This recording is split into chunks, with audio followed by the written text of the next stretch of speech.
What's up, Vox&Hops heads? How are you all doing? I am Matt, the vocalist of Cryptopsy, and this is my podcast, Vox&Hops, where I hang out with my friends and I ask them about their lives, their music, and most importantly, we drink great craft beer, and then I share that conversation with all of you. Thank you for tuning in. Thank you for downloading this episode, streaming it. I greatly appreciate that. I hope that you had a great week. I had a great week. I am getting ready for my next tour with Cryptopsy, which is coming up in early July, starting on July 5th. It is the Laws of the Flesh 2019, the very first extensive Asian tour for Cryptopsy. It starts on July 5th, as I said, in Singapore, and then we head over to Thailand, Indonesia, Vietnam, Taiwan, Japan, Osaka, Tokyo, Japan, and then we end in South Korea. I'm super excited for this. It's going to be an intense trip. It's going to be fucking extreme. I am so stoked to do the Laws of the Flesh 2019. You can check all that out on the Cryptopsy website, www.cryptopsy.ca, in the tour section on the website.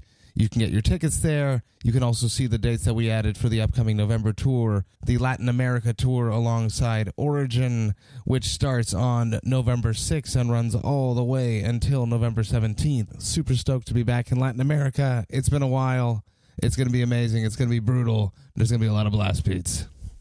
Earlier this week, I got hit up by a Vox&Hops fan, a longtime fan of Cryptopsy, a dude who brought me out some beer while I was on the Hell Over North America tour. When we hit Denver, Colorado, my friend Ryan Ball had something horrible happen to him last week. As he was finishing up his gig, some dude was helping him load out his drums, and the guy fucking stole them. There was a fundraiser going on right now, which was organized by one of his friends to help raise some money so that he can purchase himself some new drums. I'm going to put that link in the description. If you want to help him out, help out Ryan Ball. He's a cool dude. He drinks great beer, and he needs to get some fucking drums to get back on his feet. So it fucking sucks, Ryan. Sorry, dude, and I hope a lot of you Vox&Hops heads give him a hand. Today on the podcast, I have a special disclaimer. It is the first return Vox&Hops alumni episode. Andrew Gerrity, the bassist of Wolvhammer, the merch dude, the tour manager, the driver, the tour road dog himself. Second time on the podcast. When I finished the last one, I said that he was too nice, too squeaky clean. And for all of you who know Gerrity, he is absolutely not that. So I'm going to put a huge disclaimer on this episode because it's very dark. If you normally listen to this podcast in the background while you're with your children, if your kids are around, young people who are influenceable, I suggest that you do not listen to this episode because it gets very, very dark, and it's pretty scary. So I suggest not to listen to this around little kids and young people in general. With all that being said, here it is, Vox&Hops episode number 38. Andrew Gerrity, he's back.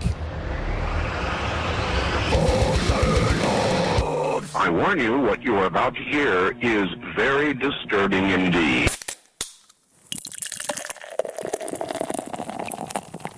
What's up, everybody? Today I'm in New York City, and we're nearing the end of the Hell Over North America, the Blast Beat Party, and it is finally time to get Gerrity back on the podcast. You are my first return guest. Woo! You should feel honored. I feel a mixture of emotions. We're in our Bandwagon. You're very familiar with Bandwagons. Too familiar. Way too familiar. How do you feel about these things? I mean, they're great. It's like a rocket ship. Not the vehicle, but like an actual spaceship. I mean, for me, it's cool. They're separated, so I don't have to listen to anybody in the back. Yeah, for people that don't know, you drive the Bandwagon. In Bandwagons versus a bus, the driver section is in a separate area. It's totally separated. It's beautiful. I don't have to see, hear, deal with any of it. Except via text, maybe. Yeah, when people Or you guys got radios, maybe. No, my phone's on the voice-to-text mode thing. It's driving mode. Android has it. I don't know what to call it, but so when people text me, it's like, text message from. Would you like to read? And I'm like, yeah, fucking read it to me. And I got my headset, so I can just yell at my phone, like, you dumb piece of shit. And then it just types it away. Only weirdly enough, it's got this thing where it started and censoring out all the swear words, which makes me real upset. They're watching you. Yeah, I guess. I do it a lot, so. It's the TSA. Yeah, fuck TSA. My mortal enemy. Fucking TSA. You have supplied us with a much better beer than the last podcast. Yeah, that fucking Kozel garbage. We had a Kozel Dark last time. We were in Slovenia. I don't know, day off. And it was your day off. Yeah, it was. You brought me something from the Funky Buddha Brewery. Tell me about that brewery.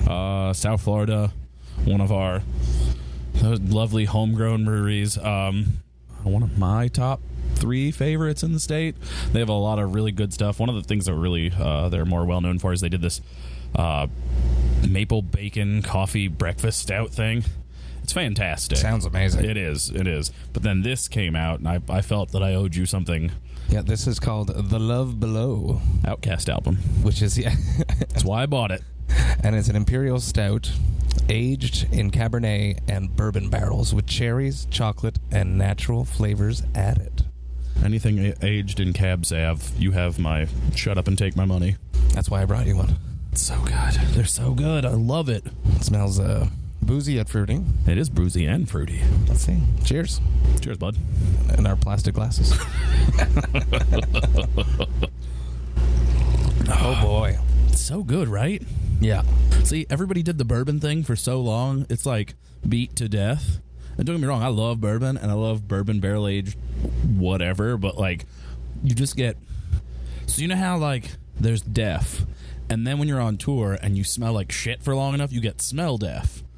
So whatever the version of, like, taste bud deaf is, I don't fucking know. Someone said hop fatigue for heavy IPAs the other day on the podcast. I like that. Yeah. So, yeah, there's, like, hop fatigue, but then there's also... bourbon fatigue. Well, it's just like, we don't have any creative ideas. Let's do what everyone else is doing behind the curve. And it's like, oh... Because that works cool. This is a very good beer. Yeah, I'm fucking glad. Goddamn better be. The reason we're really doing a part 2 is because, as many people know, Gerrity is an intense individual, and our previous podcast, he was far too calm and collected. I tend to bring that out of people, but yeah, we want to delve into the deeper, darker side of Gerrity during this podcast. Literally, right before we started, we were talking about crystal meth and how it makes your teeth fall apart like they're made out of sand and hairspray, and that is very true. So you have a fondness for... I fucking love speed. It's the best. You're not supposed to do it, and it's terrible. I'm not condoning anybody else doing it, and I do my best to... So I don't do it really anymore, but I did. And I'm not one of those people that's going to, like, turn around and be like, drugs are fucking terrible. They ruined my life, and no one should ever do them. Like, it's not mutually exclusive. They can be terrible and ruin lives, but also be fucking amazing. And they are. Like... Anybody who's done drugs will be honest, at least, that can be honest, will be like, okay, it's really terrible. Nobody's going to, fucking deny that. But at the same time, like, nobody was doing them because they're like, I hate every moment of this. This is the worst experience of my life. Woo! No. What would be the first awakening moment? What, that drugs were great or that they were terrible? We'll start with the great, because I'm sure the terrible came after that. Okay, so okay. So... let's rewind back. You got into booze early. Yeah. Oh yeah. Oof. How easily did the transition from booze into? I was actually always really against, like, so. I smoked weed when I was like 14. And then that was like it for a really long time. I just had no desire to do anything else. And I used to have like a real aversion to, like, I don't know, hard drugs, I guess, like pills, drugs, things like that. And it was weird. And then actually, so being from Florida, the doctors down there are real into just giving shit away, or they were for a while, and then they got like kind of stamped out on a bit. So is that the reason why there's so much weirdo stuff going on? I mean, that's naturally, Florida's just a fucking weird place. I mean, we're like the cock of the country. We're just dangling off there, abused and unused, and if you think about it, everybody that comes, so you have all these people come down and they transition their lives somewhere. Like, shitty parents bring their kids, or old people go there to fucking die or whatever, but they all go down there and they bring all their shitty, weird habits with them. And then everyone talks mad shit about Florida, and it's like, we are a land of transplants, and most of the, like, natives that I know well, I can't say most. A lot of the natives I know are fairly reasonable people. I'm a native, so that's a real shitty example, I guess. But like everyone's like, oh, Florida drivers are the fucking worst. Yes, Florida drivers are fucking terrible because you got the mass holes and New Yorkers and everybody from California and everybody that brought their shitty driving habits with them and then stayed there. And when everybody talks shit about Florida too, I say, then fucking go, leave and don't come back. And then the idiots among you out there right now are probably like, oh, but you know your entire state's based around fucking tourism dollars. Guess what? Those people were never going to be tourists. They were never going to give us money, so their loss is fiscally irrelevant. Ta-da! See how that doesn't affect us? They can go fuck off, and then Florida gets to stay weird, and they don't. Other people will come anyways. Yeah, other people come. Yeah, the Rat World with Doofy and Marty Mouse. People love that shit. Back to the drugs. Okay, yeah. So I was a hyperactive kid, and I kind of touched on the last one. I have fought, struggled, dealt with whatever, like anxiety and depression in various forms. All of my life. It's funny we didn't do this the other day when we originally talked about it because I was in the midst of like a fucking just like shit day of anxiety and like I'm gonna cancel my next tour, fuck this. Really? Oh yeah, I had a bad one the other. It was like 10 hours of just sitting in, that's the downside, sitting in the cab with my thoughts. Most of the time I can put on audiobooks or whatever and like zone out, but every so often the bad brain kicks in and he's like, you're a piece of shit.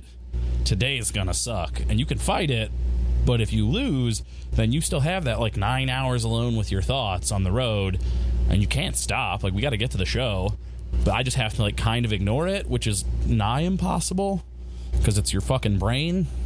And so it's like, imagine a 9-hour long existential crisis. That doesn't sound very pleasant whatsoever. Yeah, it sucks, but it's like that, like 50-50 on tour. But I'm like, nobody's awake, so it doesn't matter. It's just me, and I'm like, oh, I fucking hate this. Ugh.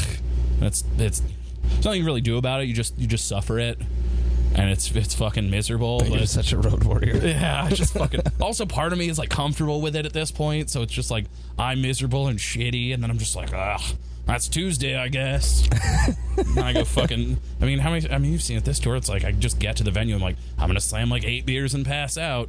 Yeah, because it's better than being awake. You just time travel into the future, and all of a sudden it's 3 a.m. and you have to drive again. But you know what? During that whole sleepy time, didn't have to deal with any of that fucking weird brain shit.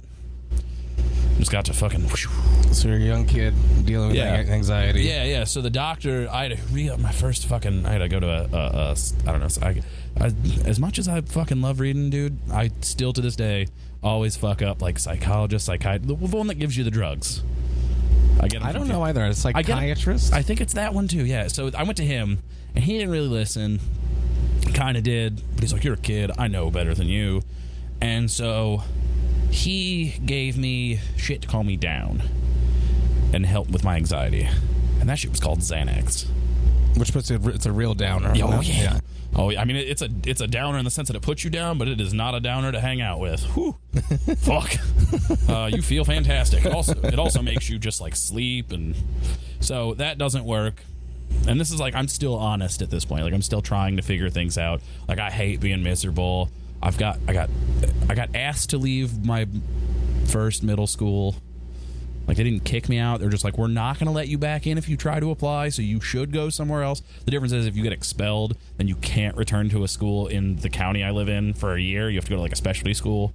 So, they didn't expel me. They just asked me not. This is in your early teen years. Yeah, oh, yeah. I was, like, fucking 12. Okay. And they're like, we're not going to kick you out, but you definitely shouldn't come back. So my dad... Were you just... I fucking hated it there, and I was angry and shitty. So. Outspoken in class, or yeah, mouthy, if I know you well? Yeah, I was mouthy. I was a dick. I know why, though. It's because you were probably bored. I did get bored. So that was when they moved me up to, like, So there was a weird... We'll get to this. There was a weird crossover point at the next school I went to, but yes, I got really bored. I was also mouthy, and then I was... So I had a growth spurt like the next year, but that year I was still like shorter, but I was an asshole, and I mouthed off to a lot of people and got beat up by a lot of people. But it was one of those things where like somebody would be an idiot and I would call them an idiot, and then they would kick my ass, and then I'd be all fucked up on the ground like, you're still an idiot. I didn't learn anything. I just needed them to understand. So yeah, they basically they hated me there. They're just like, get the fuck out. I want a crowning memory there. I told some kid he was a dildo, knocked me the fuck out, missed the bus and everything. I had to call my dad. Was like, I don't know what happened. And I got there. My dad's like, you look like a fucking raccoon, dude. Like one of my eyes Right all fucking. Don't remember what the fuck it was. Just he was an asshole. I got knocked out. So the Xanax came in. Yeah, Xanax comes in trying to calm all that shit out of me. They're like, you need to fucking cut that out. Doesn't work. Just makes me sleepy and fucked up a lot. And this is where I start dancing with the idea that, like, all right, maybe this isn't terrible. Maybe we could just have fun with this. This is so much better than that fucking Kozel crap. This beer's really, really good. Worth $28. We were making fun of it before. Now it's fucking kind of opened up to it. You got to invest in the quality sometimes. That's very true. You get what you pay for. Or as Francois Oudet put it to me once, hey, okay, you pay bananas, you get monkeys. Shout out to Francois. I love that too. But that's a very him thing. So, yeah, so they switch me. They're like, all right, this isn't working. We're going to try something else. So then they're like, downers don't work. Let's try uppers. Because, I mean, there is a logic to that. Like, if you need them, they have an inverse effect a lot of the time. So they start giving me, like, smaller dosages of fucking uppers and shit. And that's when, like, this light kicks on. I have this discovery where for the first time, I feel amazing. Not angry and miserable and shitty. I just feel great, and I have like all the energy, and I can focus like laser point. Meanwhile, my brain's like a million miles an hour normally, and I can't organize my thoughts. Too many thoughts at once. Yeah, it's too many things going on, and there's like imagine a room full of voices yelling at you all at once, and you have to pick out one and go that. Yeah. And somebody's like, "What did he say?" And you're like, "I don't now I'm angry. Words. Thing. I don't fucking know, man." So it's that. And, so school must have been really tough. Yeah, I had a weird thing. So I was like good at stuff, and I learned early on that if you're good at things, people expect shit out of you. And replicating being good at stuff while you're battling with your own mind is really fucking difficult. So it's easier for people to think you're an idiot. So you played dumb. I just refused to do stuff so they could never find out I wasn't dumb. Like, and then I made mistakes along the way where it was like I'd do a test and do real good, and then like we know you're not stupid, you're just not doing anything. And I was like, fuck you, go to the principal's office, sick, no more having to do shit. It must have been like frustrating for your teachers. So they made me take a test because they thought I had a fucking developmental disorder at one point, which, I mean, they're probably not wrong. I mean, I've been told I'm probably on the spectrum more times than I can count, and I mean, I don't doubt it. I've never talked to a professional in that sense, but yeah, numerous people that have known me really well have been like, you might be a little bit. And like, so they thought I might be like in the ESL class. I don't know what you're supposed to call it now. We used to call it slow classes. That's probably incorrect now. I don't know the better word, but yeah, the differently abled, I guess, 'cause we can't say disabled either. But they're like, oh, no, it's not it. And then they made me take like a fucking Smarty test, but I didn't know about it at the time, so like I didn't fuck it up enough or something. Yeah. So they caught me, and they're like, fucking, you like books and shit, fucking nerd. And I was like, fuck. You got me. Yeah, so they made me go into like what they called the like advanced, the gifted class or whatever. I forgot the AGP, Advanced Gifted Program. That was what it called. And I thought that was like, oh, sick. And they talk it up and they make you think it's going to be cool. It fucking sucks. Like, the work is it's challenging, and you're not with your friends. And when you're in like middle school, actually that started when I was in like 5th grade, and then like 6th grade, 7th grade, and then like up into high school. Okay, so basically that happens. I get to high school. It sucks. They realize I'm not an idiot. They like make me do stuff. And I'm like, man, this speed thing has been fucking helping out. So they put you on Adderall? Like my freshman year, yeah. Okay. Like they put me on that shit. I was like, this is great, and I can focus. And honestly, it feels like you're floating like 2 inches above the ground, and you're on like everywhere. The world is slowed down, but you're fucking in double speed, so it's like the fucking Bionic Man and shit. And I got all my work. I graduated half a year early, but not in the normal way. We'll get to that.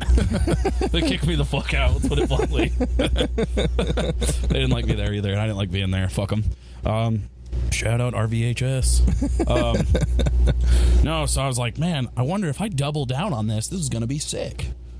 And then I did. And it was the best worst thing ever, because after that shit you're like, and then like at the time I don't understand like the mechanisms of how like your serotonin, dopamine, and your adrenaline reserves work and how those drugs work, and I don't understand that like your brain can only output so much and only has so much in reserve before like you can't dump anymore, and then you kind of have like the same physiological brain responses like somebody who is like suicidally depressed, which it just you don't know about. I didn't know about that as a kid, so I'm just like, yeah, it goes completely 180. Yeah, so it goes from like working to the opposite of working. So I would be awake for days, just like I'm eating my pills. I know that you told me that you would just stay up and read. Yeah. So I would go on the internet, like the fledgling internet. I would just read shit and like learn about weird shit and like get books. And there was a library not far from my house, so I could ride my bike to the library and then get a bunch of books, and then I would just sit in my room all night and read. And I actually used to...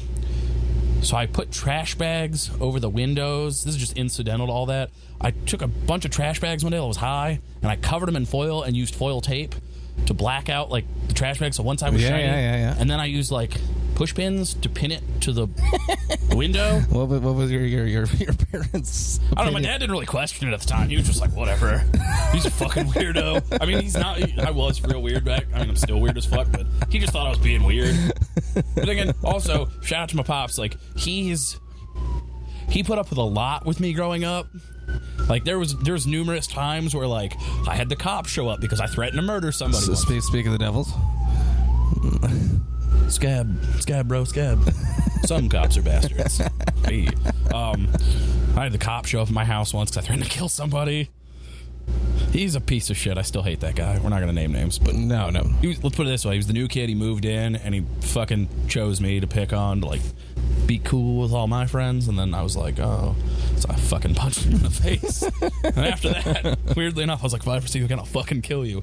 Guess what you can't do in public school? Surprising in Florida, of all places. I mean, this is, like, like, the crazy school shooting every other day fucking thing, so, like, it wasn't as, like, on edge then. But, like, I was just, so that sucked. And then, like, cops show up and they're like, you can't fucking do that. And I'm like, I mean, it was hyperbole. I wasn't literally gonna kill him. I just had an extreme point to express. I'm speaking Shakespearean. Yeah. I'll fucking hold your skull out. And drink from it. Yeah. I'll drink from the blood of my enemies. So doubling down on speed. Yeah, sick though. Like, got real high a bunch, read a bunch, learned a ton of shit, then would sleep all day in school because that shit fucks you up. I would think so. It makes you real tired. I mean, you could stay up for days and days and days, and then you crash. Then you crash, yeah. Yeah. And then I started lying to my doctor and said it would get me stronger and stronger and stronger. And then I hit, like, kind of the limit. And then I was talking to somebody about it on the internet, because there was a whole... underground forum thing. Yeah, before, Reddit, like, Silk Reddit Road and all that feed shit. Before Reddit, you could find people and talk to them about it. And they'd be like, yo, if you do this, they're gonna know you're lying. This is how you lie properly. And I was like, oh, shit. And then my health insurance runs out. So that was a thing. I just didn't have health insurance, and I didn't have money. So enter the meth. Yeah, so there was a guy down the street from me that I talked to. Another guy at school told me about this guy down the street. And they're like, he can get it for you.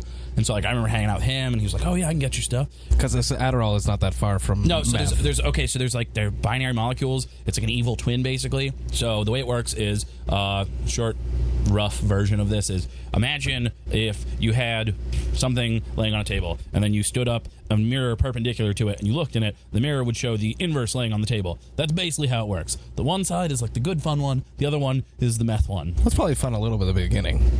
Yeah, it was. It was really cool because it's really strong. And you just stay up for fucking like a week. And it's cheap.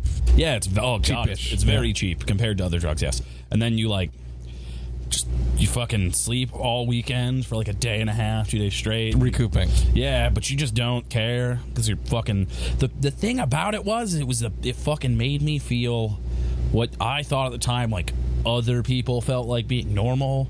So you're not, like, depressed and angry all the time. Which also part of that was, like, just hormones, being a fucking teenager. Yeah, seriously. So it's like teenager combined with all the other shit. And I don't know what's going on. I don't know how to deal with it. And you're way too smart. Yeah, so it must have been really annoying. It is. High school must have just been... It sucked. So I literally changed... When I was in high school, I don't know how it works in Canada, but in the States, well, specifically in Florida, you had to choose, like, a career path. And, like, one of the things that pissed me off was I had to move schools because they redrew the boundaries. So one year, my sophomore year, I had to go to this new school. awful. Fucking awful. It was like all the worst assistant principals and everybody got fucking thrown there. And it was, when they redrew the boundaries, it was all like super rich kids and like these like literal $1 million houses and shit like that. And my parents are not that. So I just happened to be incidentally on the borderline of the boundary. So you had trouble fitting in. Yeah, I didn't really fit in with them. And I also by that point liked drugs. Which I'm not sure they did. Maybe they weren't on the Adderall. They would like, oh, dude. New York City. They were like, yeah, what's up, dude? Yeah. So they were like, oh, we got some pot for my older brother. And I was like, oh, I remember my first fucking, Jesus. Or it's like, It's almost like you'd fit in more nowadays with the whole... Yeah. It's the university, college, Adderall freaks. Yeah. Which is like happening now. It is weird. Why wasn't that happening when I was that age? You'd be the dealer. I would fucking fuck that. I don't know. I'd either deal or I'd do. I can't decide. But, yeah, so I like did all that and fucking... went to one school for a year, then I got special assignment back to my old high school because I liked it way better. And but yeah, I changed my entire career plan in school. They're like, oh, if you want to go to college, you have to fucking like learn 2 years of a foreign language, and you have to do all these things. And originally, I was like into it, and I was like, oh, school, because the one school I went to had like. What was your career path? What was Gerrity supposed to be? So Gerrity didn't know what Gerrity was supposed to be until I got accepted to colleges. Like I took tests and stuff. I got the ASVAB and the PSATs and all that shit, and I did all right, man. Like I took the SATs. I didn't do bad. I didn't well enough to get accepted to colleges. Then I realized that costs money, and then to get like grants and shit. Yeah, or scholarships. Yeah, scholarships. You have to do good in high school, and then that whole thing where I didn't give a fuck about any of that kicks in. So the fact that like I know stuff is irrelevant because they're like, well, your fucking grade point average is trash, and it's like that's because this is fucking boring, and I hate everybody. The opposite of it would be like if you just walked in and did your SATs and just nailed it. So I didn't do bad. Like this is before. I mean, I took it before they changed it and added a writing portion, but I didn't do bad. I did well enough where the people wanted me to go to places. But I didn't do well enough in high school with the fucking GPAs for them to be like, "Hey, we're going to give you a lot of money." Chance, they're like, "We'll give you some money and hope you don't fuck it up." Which is, I mean, I wouldn't have done that for me. So. It's a gamble. Yeah. Oh hell yeah! Especially at that point in your life. Yeah, it was bad odds. They were making mistakes. I ended up not going. I remember I got accepted, and then so. Everything after this is alleged. We're going to fast forward real quick because the career path. Allegedly, I got super high one night and rode around on my bike and tried to break into newspaper boxes because they used to have padlocks and they had switched to bolt locks, which is like a metal bolt that goes straight through it. And I didn't pay attention to that. And so I rode around on my bike. You were trying to steal what? The papers or the coins? The coins, dog. I was trying to snip through that little shitty saw and shit. We were trying to saw through the locks. And then we found out there were bolt locks, which are literally to prevent that. Nobody's used padlocks since like the fucking 70s, dude. I'm just a shitty thief. So it was a desperate moment. Yeah, I was fucking. I remember that same year, I like ended up detoxing at my girlfriend at the time's house. And like it was Christmas Eve. They used to do a thing. Yeah, or they used to do this thing where they would like. So they would watch It's a Wonderful Life every year together as a family. And I mean, she's still one of my best friends to this day. We're not going to name names. She's got like a family and she's getting remarried, actually. But her kids are cool. I've known them since they were little. But pre her having kids, she and I like tried to see what was up for a bit, and it just did not work. Shocker. But I just remember I showed up at her house because I was like, yeah, I'll be there. And I'm like pale and sweaty and like shaking. And definitely fucking detoxing because I ran out of money and couldn't do math. And she tells her parents that I have the flu. So but he still came for Christmas. Yeah, he cares. He wants to be part of the family. Yeah. So she like wraps me in a towel. And we're sitting out on the pool deck watching on TV, and I'm just like, fucking just dying. And it was awful. Oh man, I've never felt more terrible in my entire life. It was fucking trash. But so from the meth, and then what is your still speed? I like speed, but I have a reverence for amphetamines now. Like I'm not saying they're on a pedestal, but I respect them from a distance. And every so often, I'm like, okay, yeah, we could do this. But it's not like wake up every day anymore because. What made that switch? Oh, the detoxing thing. It was the worst fucking experience ever. because it's you just want to die, like for real. Like you're like, I'm okay, I can just die right now and everything will be fine. I never have to feel it, because it's like pain and just feel like garbage. Like the sickest you've ever been, like physically, like vomiting and shitting and all that, it's like that, but your whole body hurts, and then you're also super depressed and like nothing makes sense, and your brain just feels like mush, especially with everything you got going on, all the other shit, insecurities, it just compounds and was awful. And I mean, when this all happened, I was like 19 too, so I wasn't even like out of high school. But were you afraid that, because when you were detoxing, it's because you couldn't get any? It wasn't like I want to. So that dude got arrested. That's the thing I left out. That guy definitely got arrested. Which guy? The dealer guy. Oh, okay. That I bought. I remember I was riding. I didn't have a car because cars cost money. I didn't have insurance or any of that shit. So I was riding my little pedal bike, same one I had in high school, around the neighborhood to like his house, and like definitely drug enforcement was there, like raiding. So you're like, whoop, and I was just like, hi, I'm gonna keep pedaling my little bike. They didn't ask like, why is that 19-year-old on a bicycle? I mean, I guess that's not really weird. It seems weird to me now, but no, it's not weird. So I just rode past and just never went back, and it was fucking sketchy. So you detox, not in the mindset to get clean, just because you couldn't find anything. Yeah, because it's not like, I mean, even at that age, you can't just go to people like, do you know where to get crystal meth? Yeah. Like, people are like, get the fuck out of here. Like, I mean, shit, that's a few years past, like, openly talking about masturbating and people not going, ew. Yeah, seriously, yeah. Yeah, like, people are still fucking lying about getting hand jobs. What was, like your circle of friends? What was their mindset? Most of them fucking either didn't know or didn't care. Really? Yeah, I mean, I didn't really try to hide it, but, like, at the same time, like, they had their own shit going on. Like, they're just like, all right, whatever, let's get fucked up. Like, they knew I mean, these people, a lot of them, so here's the thing, a lot of those people I met, like, everyone that I knew basically pre my high school, fucking gone. Like, I don't know any of those people because I moved. Just fucking, they disappeared. And by the way, I tried to go back and talk to some of them. Weekend Nacho said it best, old friends don't mean shit. It is a terrible idea. Don't fucking do that. You've separated for a reason. If it was important... It depends. I've never had a good experience with that shit. It really, really depends. I never had a good experience. I tried a bunch of times. Like, I remember hitting up old friends I used to be super close with, and I was like, man, yeah. I mean, mind you, it was fledgling internet days, so you couldn't, like... IMing wasn't even a thing, really. Like, email was... So, like, that was already hard as it was, and this was also still, like, you'd be trying to, like, talk to somebody or whatever in like a shitty AOL chat, and somebody picks up the phone and the whole thing's fucked, and, and you're just shot, and it's like, mom, well, not mom, fuck. What would be some of the consequences on your body with all the drugs? Okay, so I have 2 teeth now that are, to call them teeth is a fucking loose approximation. One of them, okay, so I joined the Navy after I was in the Navy, we'll get to that. I joined the Navy, and while I was in Great Lakes, one of my teeth decided to just shatter. Like, it was already getting there, but I was eating breakfast, and what is it about doing meth that makes your teeth it was so actually weak? the mechanisms were fairly unknown until recently, and what it does is, amphetamines in general cause capillaries to go to shit, and it constricts them, which causes your blood flow to go to shit. And it does that. There's a lot of those in your gums, and it does that around your teeth and causes them to just fucking die off. So all of the good stuff in your teeth just dies. And also you grind them a lot.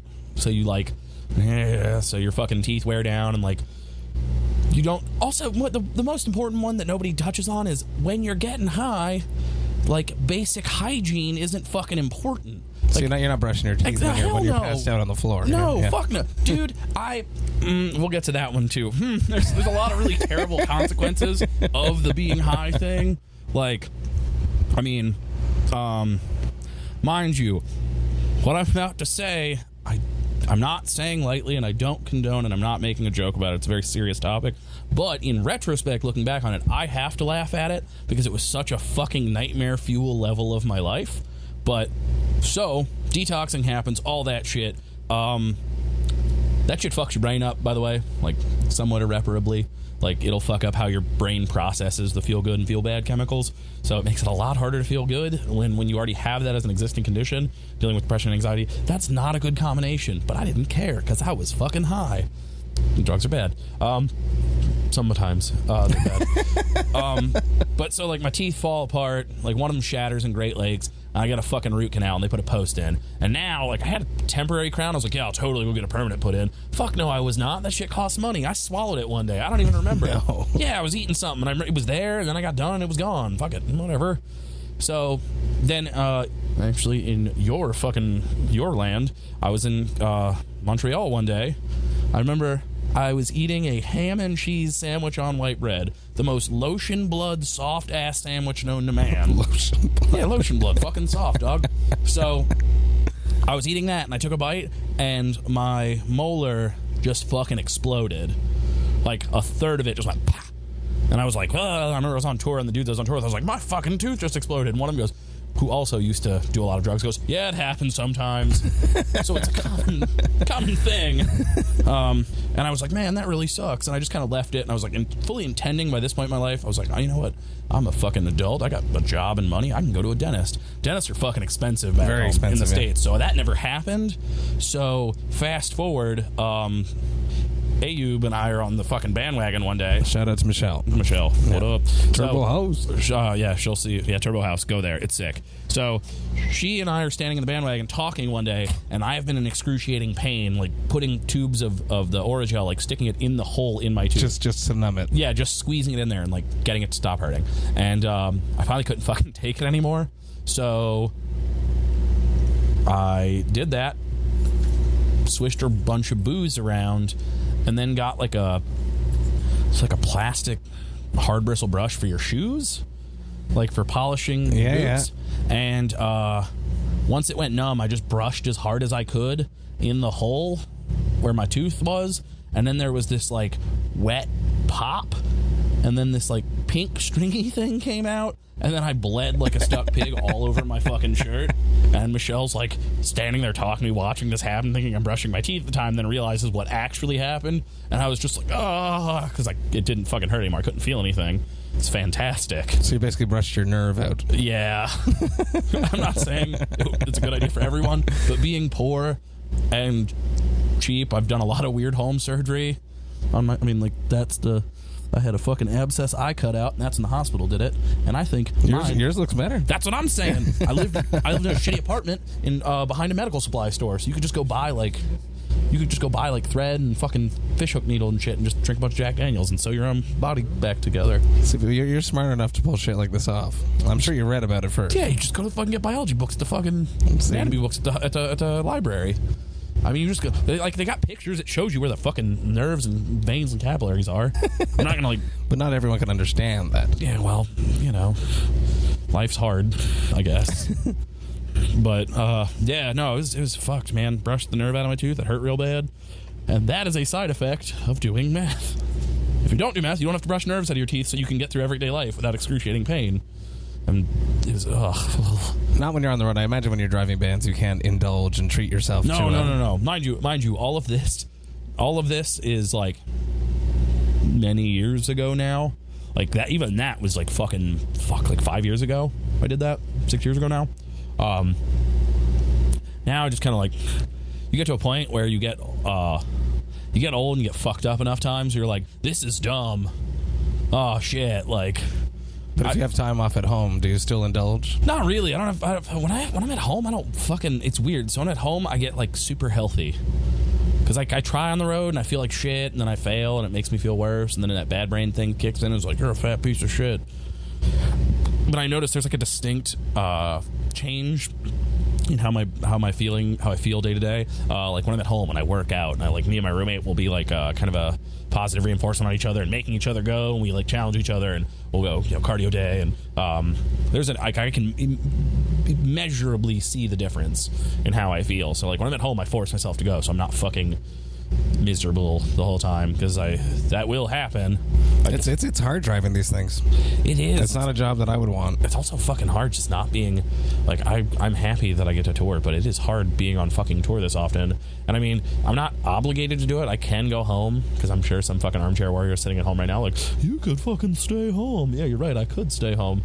But also there's kind of like after a certain point, bands start to rely on you for certain things, and like you become their guy. Yeah, that is. Yeah. And I've become the go-to guy for a number of bands, where it's like, all right, it's not easy. As you saw, getting ready for this tour, it is not easy to just fucking find a new driver all the time. No, bandwagons, anyone can drive them.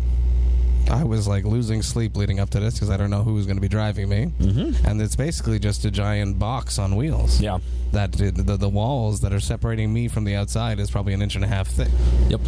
It's a glorified box truck. Basically, yeah. So, yeah, they're sick, don't get me wrong. I was worried and scared. Yeah, well, and so that, like, it's not easy to just say, nope, I'm not going to tour. And, like, I took off for fucking, like, 2 months early this year, and it was crazy to me. Like, I forgot. Like, I'll go home and see things. I'm like, when the fuck did that? Like, I'm texting my dad. I'm like, when did that fucking Publix get built? And he's like, oh, yeah, they knocked down a bunch of orange groves. There's houses and shit now. And I'm like, what? Yeah. And it's this weird, like, fucking... It's like a time lapse thing. Yeah, we expect everything to stay the same, but yeah, you it doesn't do. quite And happen. It's almost like time stops when you go on tour, and then you go home, and then you have to fucking instantly deal with all those changes, and it's just like and then like sometimes like intense shit happens. Like I've been on tour and then go home, and like chicks that I was dating were like, "You were gone for 3 months." Like, I'm done, and I'm like, "Wait, you didn't fucking tell me that." I was expecting to come home. I've been loyal the whole time. I never cheated on you. And I mean, it's really easy on tour. Like, you'll never find out. But I didn't. I'm being a good man. Yeah. That shit's overrated, all right? We're not going to get into that, but you know what I'm talking about. Fuck that. Shit's overrated. I'm not saying being a piece of shit pays off, but God, sometimes... fucking, it's gratifying. It's nice to not be a piece of shit and have that, like... It's also guiltifying. It is guiltifying because somebody yells at you for fucking saying... You're not fucking dragging me into that, goddammit. You said you've been listening to audiobooks? Yeah. What else do you do? How do you get through these drives? I pay fucking money to Google for the YouTube so I can close it. So I can turn the power on the screen off, and YouTube will just play, and I'll find playlists of shit that are, like, many hours long. Okay. Like Harvard puts lectures up, and, like, a bunch of schools colleges put lectures up.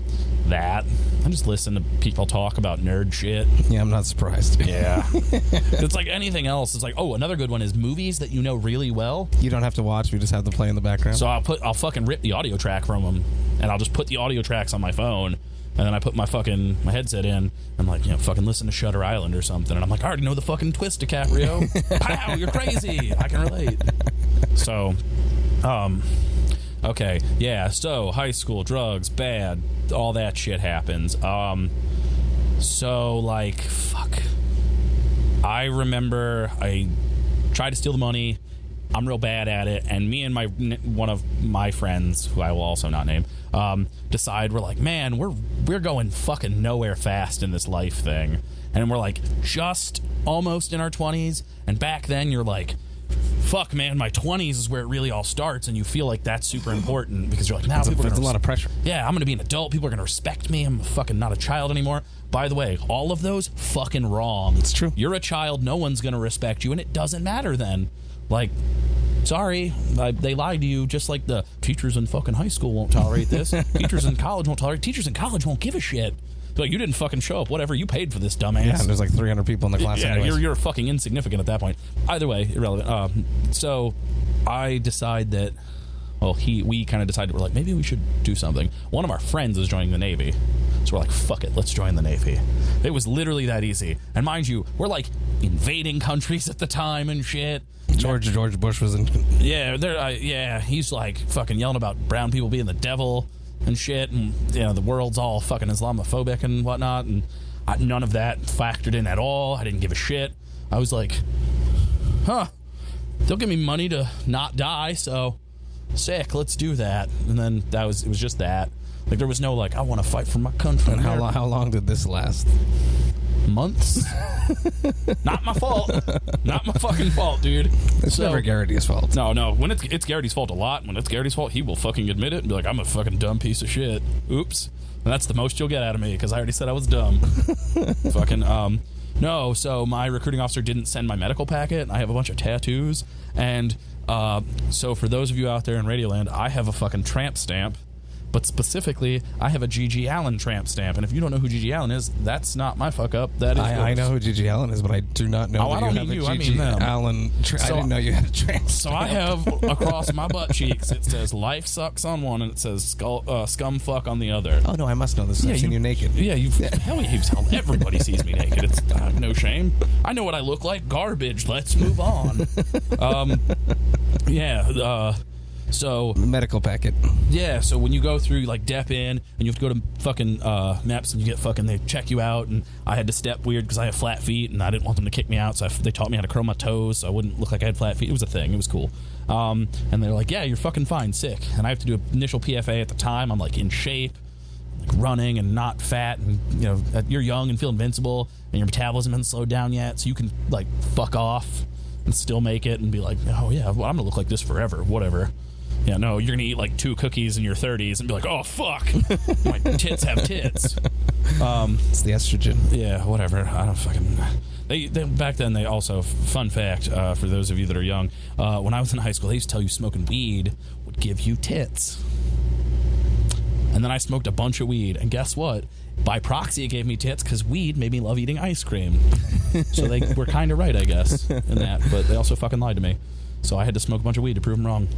Unrelated. So you go in, and they medically check you out and shit. Well, I had to get waivers for my tattoos, which means I have to, like, explain to a fucking naval person, because I joined the Navy. Yeah, so I have to explain to them, like, who G.G. Allen is, which, if you know, then that's going to be a fun conversation. It's like, he's a punk rocker, and they're like, what else? He would get naked on stage. And throw fucking feces at people. Yeah, and then you fight people. Yeah, and then you have, like, such classics as expose yourself to kids, or, like, you know, fucking all kinds of terrible, which I'm just going to let you look that shit up. I'm not your parents.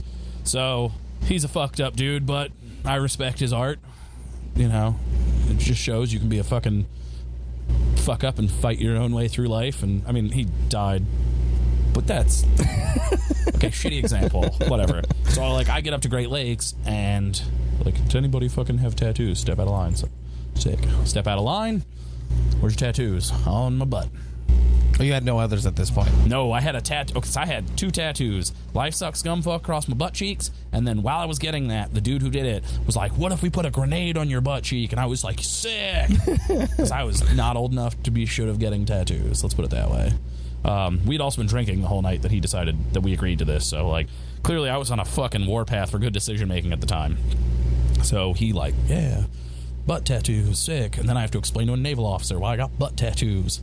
And then I'm like, it says life sucks scumfuck. And he's like, what the fuck does that mean? And I'm like, it's a thing for a song for a punk rock dude. Who is it? And I'm like, G.G. Allen. And they're like, what'd you say? And I'm like, I have to tell him. So I'm like G.G. Allen. And then he like immediately spins in his little chair and then goes to the Googles and types it in. And I'm like, fucking don't do that. No. That's what I've been trying to avoid this whole time. And then as soon as he does, just fucking hell breaks loose. He's like, what the fuck? How did this, what, no. And then he's like immediately looking for my medical to see that it was actually approved, because like he's thinking, you know, no fucking clean cut logical person would ever listen to this garbage. It's gonna make the kids go crazy. So and then he realizes I don't have a medical packet. They never fucking sent it. So like none of my medical waivers for anything are there. Like I could have fucking backwards knee dick syndrome or whatever, and nobody would know. And they're just like, sick, yeah, your fucking bones are made out of Kool-Aid. You get in a pool, you're gonna disappear. Like, they would never know. Yeah, they're like, nope, get the fuck, go now, office. And then they call down there, and my recruiting officer was going back to be like an aircraft mechanic or some shit, and he was like half paying attention. And then they open his desk and they're like, oh yeah, it's totally right here. He just fucking forgot. So they're like, oh. And at the time, so here's the thing, I was joining so I could be a nuclear machinist mate, which means work on fucking nuke reactors and shit, and do like, which would make sense for you. Super nerd shit. It was sick. Also, it was the second highest paying fucking job that they offered me. The other one was being a Navy SEAL, and fuck that. Nope. I would much rather like to sit in a sub a mile below the sea and fucking, you know, not get shot at. Play with chemicals, make sure the pH is balanced in the reactor, all that shit. Yeah, it didn't happen. Sent me home. Basically because I got kicked out and I had they wrote it down as tattoos, but they were like, you can get them covered up or removed and come back. And I was like, no, you fucked this up, not me. Like, I did what I was supposed to. And they're like, we're not gonna admit we're wrong. And like at the time, we're like at war and shit, so no one's, even though I. But they want bodies too, though. They didn't just want bodies at that point. Well, that's the funny thing about that. You would think they would, and like I was trying to do a program that has a ridiculously high washout rate, and like people don't generally want to do anyways. Like people aren't lined up to be like, hey, instead of a 4-year commitment, it's 7 and change. Like, you got to go to college for 3 years to learn about like nuclear engineering and shit. Like, people aren't lined up for that because the average person's probably not going to fucking understand it to begin with or want to do it. Yeah. But I was stoked, and then To be like a tough scientist, dude. yeah, and then they're just like, oh, I mean, I sit in a boat and fucking be a nerd. And I'm like, fuck you, nerd. Probably instead of swirly, just stick my head outside the sub, and the pressure crushes my head because we're like a mile down. Yeah, but no. So after that, I was like, fuck this. I got a shitty apartment and did drugs again because I had a bunch of money. They paid me for the limited time I was there. Got it. Yeah, but then they were like, okay, you got money again. And what do you do when that's what you were doing before? You're like, all right, I fucking detox, but I'm going to like put my life on track and join the Navy and shit. That failed. What do? Go back to what you know, drugs. So you do those, and they're terrible still. But like you do different ones so you don't feel bad. Like, instead of doing like speed, you're like, I'm going to eat all these mushrooms now because they grow in cow fields by my house, and that's sick. Which, I mean, that was kind of cool. But then it's like, you just get bored, and then it doesn't help. And then, like, one day you're like, man. So, like, one of my roommates was supposed to watch one of my pets. It's about to get really dark. Heads up, like, no bullshit, trigger warnings, all that shit. If you're sensitive to, like, animals getting fucked up and, like, the thing where you don't want to live anymore, I'm about to talk about some dark shit. Sorry. Just fast forward till... Matt'll tell you when. So one of my roommates was supposed to watch one of my pets while I went on a trip. It was like the first vacation I'd taken ever. And then I came home and he didn't because he's a piece of shit. And so I came home and it was like in the act of dying. Yeah, so I was fucking... What pet, though? What, a dog? I used to have little hedgehogs. Got it. Yeah, I was always weird. Dogs weren't... Hedgehogs are cute. They're sick. I had two of them at separate times, but one of them, it's dying. I'm freaking out, so I chase him out of the house with a machete. Clearly the whole like well set mental status thing still a thing. So like I'm just like, oh, he fucking killed my friend, I guess I gotta kill him now. And the cops show up? No, fuck no. He ran like a mile down the street crying and freaking out because he thought I was still after him. But I was just sitting in my room talking to myself, and then my other roommate called my dad and I'm like, hey, he's doing that crazy thing again. And my dad's like, shit, he's probably gonna hurt one of you, you should leave. And like, because that's how I handled stress at the time. And so like my dad's like, hey buddy, come over. And then we like buried him, and I was like, okay. And my dad's like, maybe you should stay here for a while. And I'm like, okay. And I mean, he's right. It was a good choice in my life, but it also makes you feel like an absolute piece of shit. You're like, I'm not mentally well set enough to live on my own. I'm gonna hang out with my dad. Yeah, fucking no, whatever. And like, at that point, I'm in my 20s, and I'm like living at my parents' house again. And I'd had that taste of freedom where you're like, I'm gonna go live on my own for like a year and a half. And whatever. That was good for your self-esteem. Yeah, I guess, yeah. Coming back home. It was also bad, though, because I just got drunk a lot. Like, worked at a porn store, which was sick, or so I thought at the time. I would sell dildos to people and, like, porn, and we had Jack Shacks, and I started off as the janitor. I would literally go into these fucking booths where people pay money to jerk off. Jesus. And then I would just fucking mop up their fucking bad decisions. Ugh. Yeah, it was really terrible. Ugh. But I was like broke and needed a job, and like I was living on so the apartment I lived in, I didn't even have a room. I lived on a couch. Like it sucked. It's retrospect, I would never do it again. Look, but that's whatever. You're fucking 19. You gotta walk a path. Yeah, trust me, I was not the king of good decisions to that point. I was not fucking about to start at 19 and be like, you know what? Maybe this isn't the path I need my life to be on. Fucking chug liquor and clean up jizz. Woo! People are like, oh, you worked at a porn store? That must be so cool. Your friends at 19 just goes to show how fucking stupid they are. No, it's not cool. Like, I'm mopping up 50-year-old dude's fucking baby batter. Like, it sucks. One dude fucking shit one time. He used to put D batteries in a fucking condom and like fuck himself with it, and that's fine, like cheap dildo, whatever he's into. But I guess he went hard in the paint that day, and then like fucking whoosh, and he pooped, and I had to clean it up because that was my job, and it sucked. That place got closed, by the way. Well, everybody there got fired and they reopened it. I don't regret not working there anymore. I quit one day. I just got tired of it and was like, I fucking hate, like, you know when you have those decisions in your life where you've been doing something and then like you realize what a shitty decision it is, and like you're like, I fucking hate this. I don't know why I've been doing this. Like, I've just been at it, and like it feels like that sense of normalcy is the only thing that keeps you there. But then you realize you're like, this is fucking awful. It's really weird, yeah. Yeah, like when you have that moment where you're like, it's something that you've been comfortable with and doing for so long, and then you just realize, like, I don't want to fucking do this. That happened. Do you think you'll ever hit that touring? Let me get back to you because that's a maybe. That's a hard maybe. But yeah, so go back to my dad's house, and I'm like sitting there one day, drinking and fucking being a piece of shit and depressed and not dealing with any of my emotional issues. And like one day I was like, I'm over this. Like, drugs aren't cutting it, fucking drinking's not cutting it. I'm just like, I'm fucking out. Don't care anymore. I can't even fucking live on my own. Just depressed all the time. And like, I'm just gonna fucking one and done. And at the time I had a fucking rifle, and I fucked it up because I was so drunk that it hit my uvula, and then I like puked all over myself and passed out. This really happened. Oh yeah. I normally when I tell people this that know me, I tell them this story. It's way less dark and it's way funnier to me. I'm not saying that that's a funny topic, but so you had the rifle in your mouth. Yeah, but I have to laugh about it now because that's the only way I can get past it. Like, it was such a fucked up time, but yeah, I was wasted, like just completely blackout drunk, and like fucking hit my uvula, and my gag reflex has always been shit. And I just fucking vomit all over myself, and I wake up, and like I had a big beard at the time, and it's like stuck in the carpet at my dad's house. I'm like, it's like vomit is crusted. You were worried about your father finding you? I didn't really think about any of that, because that's like the thing that happens then, is you're like, you don't think about those things, and they say it's like a temporary solution, like, you know, temporary whatever problem. I don't remember how that saying goes, but you know what I'm saying. It totally is. It's like a fucking, at the time you think like, this is it, I'm gonna fucking done, it's never gonna get better. Well, at that point it will never get better, because you don't have a, now don't get me wrong, I'm not gonna fucking give a life speech to everyone saying that like I know how to fix your life. I have no fucking clue. I haven't even fixed mine yet. But that was the moment where I was like, all right, the drugs, fucking the drinking, like all the time, like maybe I'll fucking make a real effort at this adult thing.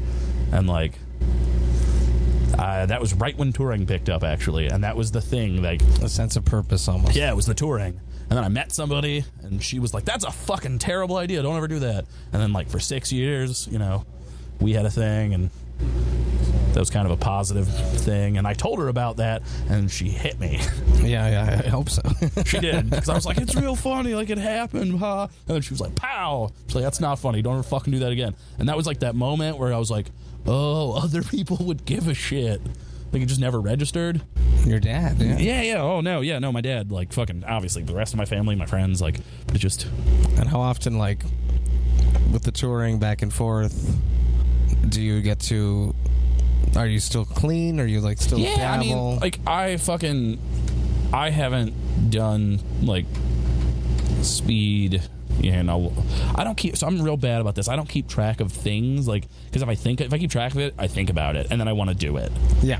And like, so like I quit smoking after our tour in Europe. That's true. You're not even smoking on this one. Yeah, I quit smoking. I got Congrats on that.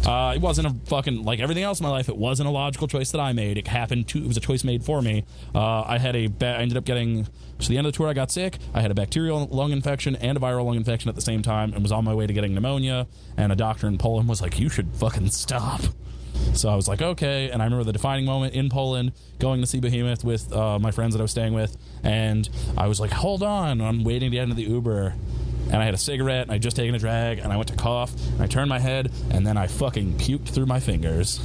Like, I coughed once so hard that I vomited through my own hand. Not like put a hole in my hand, but the space between my fingers. Yeah, I got it. Yeah. That picture is... It was just phlegm? No, it was just like everything. Okay. Like, I was starting to get fluid buildup. It was awful.